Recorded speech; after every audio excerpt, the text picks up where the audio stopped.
So let's wrap up with our JP Morgan lesson.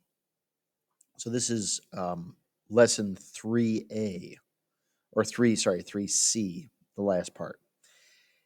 So we looked already in the first two lessons, which if you need to go back and look at the previous lesson cast posting a couple of days ago, at the background of when the Morgans came to America, how Morgan made his money, um, his philanthropy.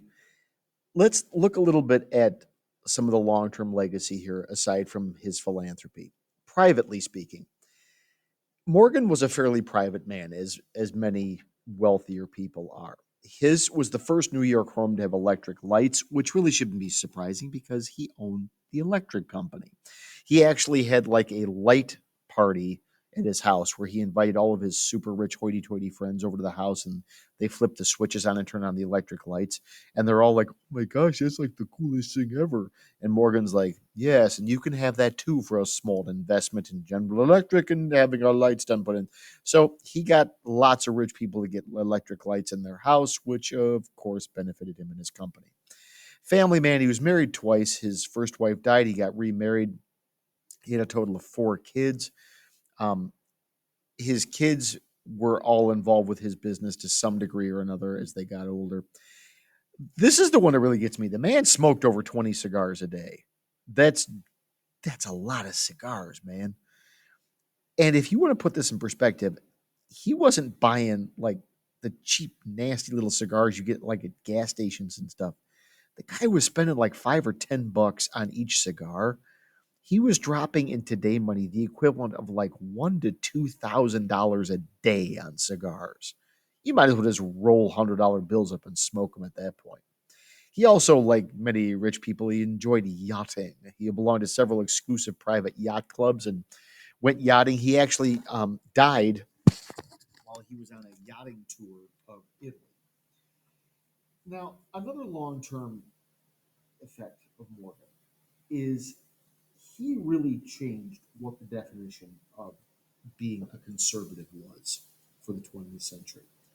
Gone was the idea that conservatives were those people before the Civil War who wanted to go back to, slavery and the aristocracy of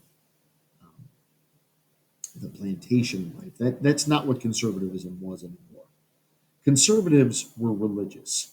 They, in order, they had faith, family, and fatherland or love of nation.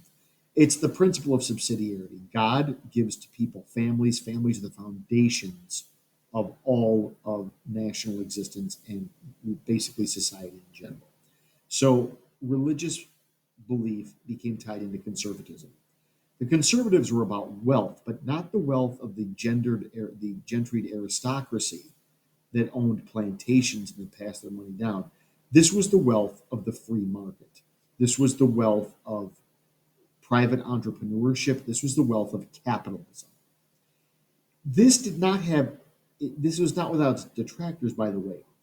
The emphasis on wealth. This is a political cartoon from the time. Okay, we see here you got this little like freakish troglodyte in the boat wearing his weird pajamas. That's Uncle Sam, the representation of the United States. And he's got his little tiny hands on the oar of the boat. I big boy now. When the guy actually rowing the boat and making it go where he wants is JP Morgan. Now, one of the things to keep in mind, this is a more subtle view of this picture, but if you'll notice, okay, um, in a rowboat, which is what this is right here, you're rowing backwards, so the boat is going this way. Okay, it's not going this way; it's going this way. If you follow what I'm saying here, with the boat going this way, Morgan is rowing the boat to the right. The implication is that America is drifting more right with Morgan and the wealthy like him in charge, and that in actuality, Morgan is the one rowing the boat and not really the government. Um, no better example of this. We already had where Morgan bailed out the government in 1895 with the 3.5 million ounces of gold. In 1907, the stock market crashed on the fear that one of Morgan's companies would be investigated by the government. The government basically had to back off and let Morgan do what he wanted in order to restore the stock market. And it was the general belief of people that that much wealth and power was just not a good thing. just as a general observation, Morgan and his closest business partners were worth over $22.5 billion. In today money, that's in the trillions. They literally had enough money they could have bought all of New York City in cash. The new conservatism was about big business. It was about industry. It was about banking. This is why conservatives tie themselves into wealth, banking, businesses, and religious beliefs. Morgan really more so split the divide between the left and the right. The left became much more of the party of socialism and radical anarchy, group anarchy, and the right became the party of business, money, wealth, and the general nature of society and of the country. Now, his legacy or his long term. Morgan died in 1913 while he was touring Italy. His son took over the business, but without JP's financial ability and without his wherewithal and sort of knowledge of how to play the system, the government just picked apart Morgan's empire and really made it go away. Now, oddly enough, Morgan died in the same year that the government established the Federal Reserve System, which was a way to make sure that Morgan and his banks could not control the country. As we'll talk about a little bit later in Unit 4, the irony of this is that the guy that actually designed the Federal Reserve System was more or less J.P. Morgan. And the first president of the Federal Reserve System was J.P. Morgan's personal representative. Yeah, so we need to design a system to prevent you from taking over the country financially again, JP. Would you mind helping us with that? Sure, I'd be happy to. Okay. Probably the one long-term legacy that most of you are aware of is Morgan is the basis for this happy little guy. It's Uncle Pennybags, aka Mr. Monopoly. The game Monopoly is in fact based on J.P. Morgan and his empire. All the utilities, all of the railroads, um, all of the trusts and the references to trusts and taxes and everything else are all based on the life of J.P. Morgan. So the next time that you play Monopoly, realize that you're playing a game based on J.P. Morgan. Now, we can't leave off without mentioning for if you're going to be super successful, you're going to have some failures along the way. And I'm going to highlight three of those failures. Um, and we're not just talking about kind of small, itty bitty random failures. We're talking about wow failures. The first one, the London Underground. So, the Underground, for those of you who are not initiated with this term, is simply the name for a subway system. Morgan noticed that in the city of London, there was only one subway company, and he felt that competition would be a good thing for, business in general, and would stand to make him a lot of money. So he got permission to start a second London subway company. Apparently, what Morgan really didn't quite understand is that one of the reasons there was only one subway company is that the geological basis of London was somewhat unstable. And as a result, most of the really solid areas of London, the underneath of London, had been taken over by the London Subway Company, the London Underground Company. When Morgan tried to start digging for his London subway, he collapsed the better part of a downtown block of London. That didn't go well. The next one, the IMMC. The IMMC, the International Mercantile Marine Corporation, was a shipbuilding company, but they didn't just build any ship. They built the Titanic and her sister ship, the Olympia. I don't think we need to go into too much detail on the bad outcome of Titanic. Yes, there are various conspiracy theories that say that Titanic was sunk on purpose by Morgan to collect the insurance money, and coincidentally, some of Morgan's business rivals or other rich Americans were on board Titanic when she sank, and they did not get off. Um, if you really want to follow this conspiracy theory, the belief is that so there's the Titanic and her sister ship, the Olympia. The Titanic was insured for more money, so the theory goes is that Morgan purposely had the Olympia repainted to look like Titanic, and that's the one that sank.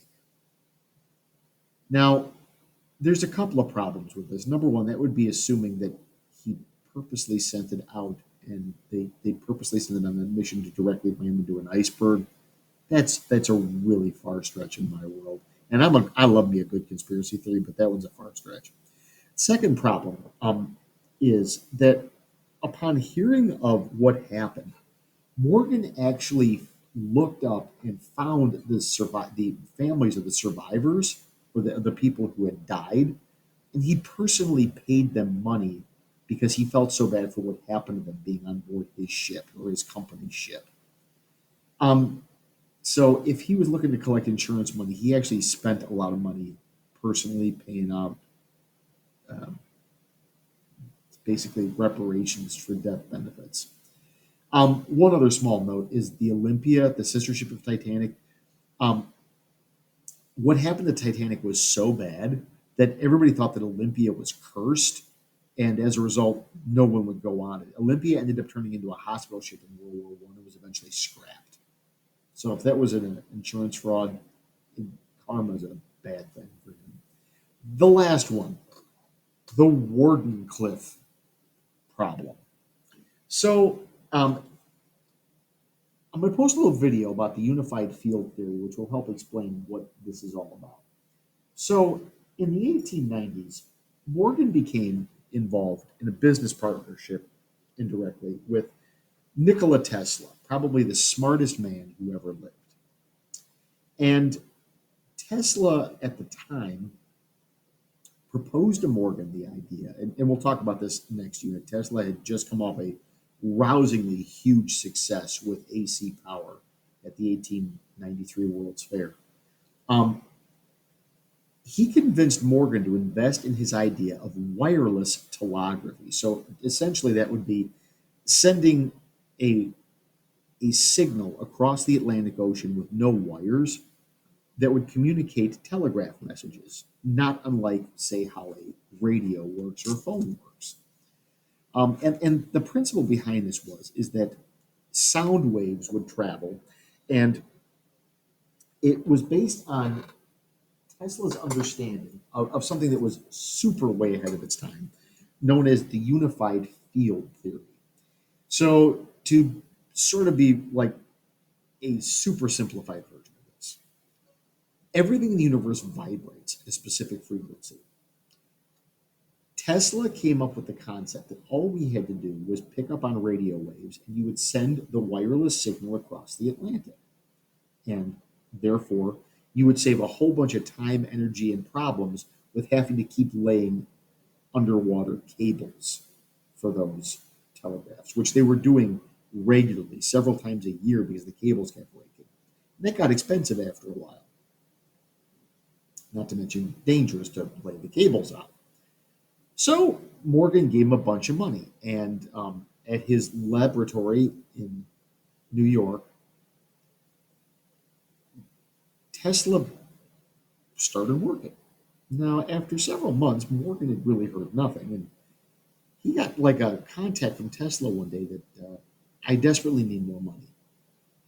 And Morgan's like, okay, so how's our telegraphy tower going? Oh, no, no, no, no, no, no. Telegraphy gone. And Morgan's like, what? What do you need money for then if we're not working on my telegraphy? And Tesla's like, this is brilliant. We are going to tap into the Earth's natural frequency, its resonant harmony. We are going to build a giant metal mushroom that we will send electricity through the mushroom. And honing in on the Earth's natural vibrating frequencies, the electricity will go through the mushroom down into the ground. And, and Morgan's like, and will produce free electricity for everybody. And Morgan's like, you're insane. We're not doing this. Now remember, that's because Morgan owned an electric company. And with Tesla's creation, power would have been available for free to anybody who wanted it. Now, to be sort of really clear about this, Tesla's idea works. He actually had a town in Colorado that he owned, land near, where he would test a situation or an idea similar to this, and he would literally screw light bulbs into the ground and they would just light up. And he provided free electricity to the town. But this idea did not go well with Morgan. They eventually tore down the Wardenclyffe Tower in like 1916. The Wardenclyffe building, by the way, is I think a toxic waste disposal warehouse.